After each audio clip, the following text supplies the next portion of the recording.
I can pursue. So I found that your journey is quite interesting because you've taught in South Africa and you had the opportunity of then going and being a language instructor at the University of Pennsylvania. And so what motivated you to pursue this opportunity with the Fulbright program?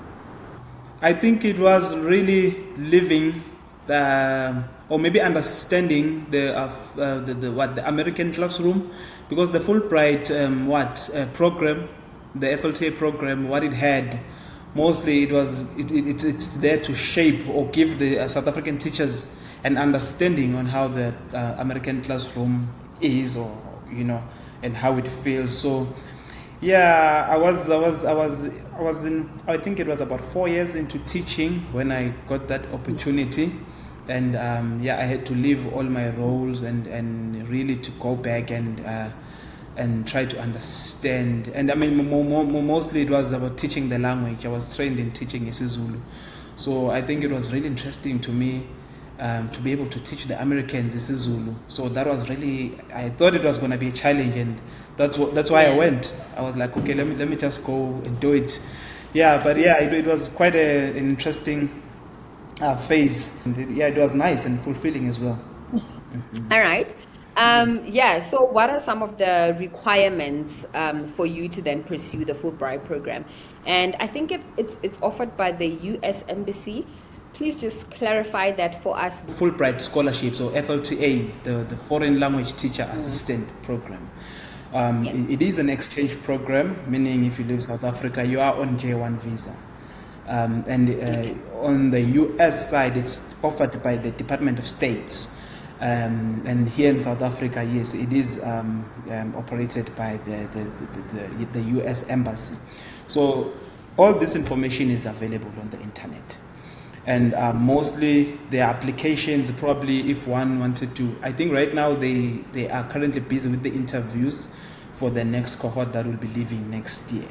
So meaning you should be checking the applications around June, July, around August, around that time. So that's when a person can actually look for those applications. The applications are opened. And I'll also share the links with you as well as soon as they're open next year, so you can also probably publish them on your platform to say the Fulbright applications are now opened. Now, another important question that you're asking is the requirements. So, because this is specifically a Zulu exchange program, whereby South African teachers will be teaching isiZulu and also culture. So it is a requirement that a teacher must be probably isiZulu or probably a native speaker of isiZulu, because if you are in US, you'll be teaching isiZulu and its culture as well, because the whole program is structured in a way that it's there to teach Americans, or and just to bridge the gap of understanding between these two countries in terms of culture. I suspect that they chose isiZulu because it is the most spoken language in terms of the African languages, the most spoken African language here in South Africa. So yeah, I'm not too sure if they will expand in future, but at this point they are currently looking for Zulu teachers, right? So with that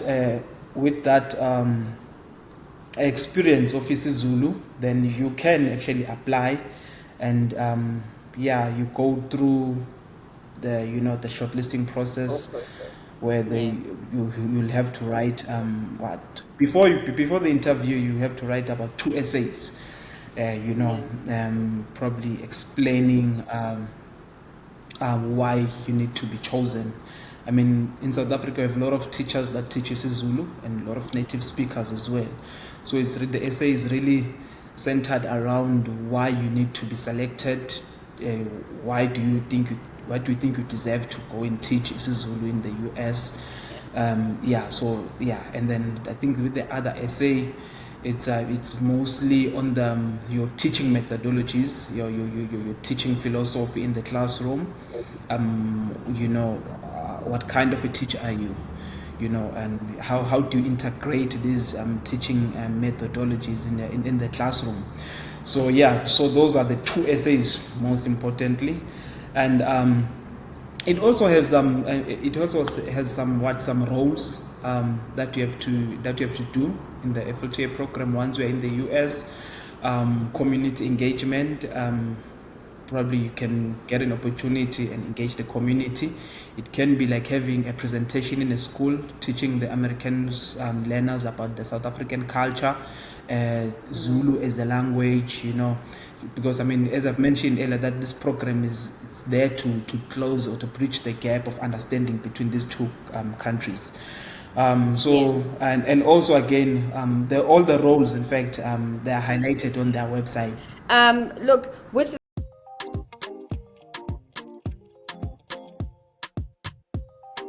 Welcome to our international teaching series right here on Rewind the Listen. In this exciting series, we are bringing South African teachers face to face with incredible opportunities beyond our borders. From innovative teaching methods to enriching cultural experiences, we are exploring it all. Join us as we chat with teachers who have ventured abroad, sharing their stories, insights, and of course, tips to inspire your own journey. Don't forget to subscribe and hit the bell so you don't miss an episode.